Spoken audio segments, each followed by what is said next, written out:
বাংলাদেশের মধ্যে এত বড় আন্দোলন হচ্ছে, এই পর্যন্ত কোনো ইসলামিক স্কলার বা কোনো বক্তাকে এই পর্যন্ত মাঠে দেখা যায়নি। এতদিন পরে আপনারা মাঠে কেন আসলেন? এক নাম্বার কথা হচ্ছে, এটা ছাত্রদের কোটা সংস্কারের আন্দোলন, এটা তাদের অধিকারের আন্দোলন। ছাত্ররা মাঠে নামবে, আমরা আমাদের মণ্ডল থেকে সহযোগিতা করব, এটাই হচ্ছে আন্দোলনের নিয়ম। যদি আমরা প্রথমে নেমে যাইতাম, তাহলে আপনারা জানেন আন্তর্জাতিক মিডিয়া আমাদের ছবিগুলো দিয়ে মানুষকে বোঝাইতো মৌলবাদীরা মাঠে নামছে, তাহলে ছাত্রদের অধিকারটা পাইতো না। আমরা চাই না আমার ছাত্রের ন্যায্য অধিকার আমার কারণে লুণ্ঠিত হোক।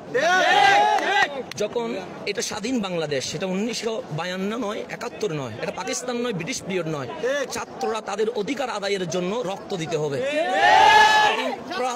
পরাধীন রাষ্ট্রে রক্ত দেওয়া যায়, স্বাধীন রাষ্ট্রে স্বাধীন নাগরিকের রক্ত মানায় না। এই কোটা আন্দোলনের জন্য ছাত্র সমাজ রক্ত দিয়েছে এবং জাতির কর্ণধার শিক্ষকরা আজ রিমান্ডে গিয়েছে এবং আমাদের সন্তানরা জেলে গিয়েছে। এই অন্যায় এখন আর ছাত্রদের ভিতরে নাই, এটা সারা বাংলার আপামর জনতার আন্দোলন হয়ে গেছে। তাই এখন আর আমরা মিম্বরে, মাঠে, ওয়াজে, মাহফিলে বলে সীমাবদ্ধ থাকা, এটা আমি কাপুরুষতার লক্ষণ মনে করি। সেই জন্য আমি আজ আমার নিজস্ব মানুষত্ব থেকে এই ছাত্রদের জন্য মাঠে এসে গেছে। আমি ছাত্রদের প্রতি অনুরোধ করব, তোমরাই আমাদের ভবিষ্যৎ।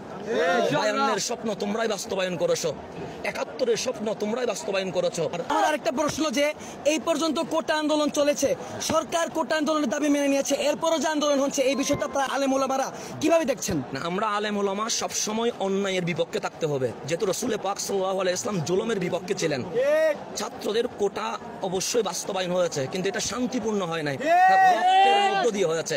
এখন কোটানো যে রক্তটা বহমান হয়েছে, এটার বিচারের দাবিতে ছাত্ররা মাঠে নেমেছে। এক্ষেত্রে আমরা আলেম ওলামারা ছাত্রদের সাথে ঐক্যবদ্ধ হইয়া প্রত্যেকটা কোণের যথাযথ বিচার করতে হবে। 2 নাম্বার, যারা কারাগারে আছে তাদেরকে বিনা শর্তে মুক্তি দিতে হবে। এটাই হচ্ছে ন্যায্য দাবি। এই দাবির পক্ষে আমরা অবশ্যই ছাত্রদের সাথে আছি।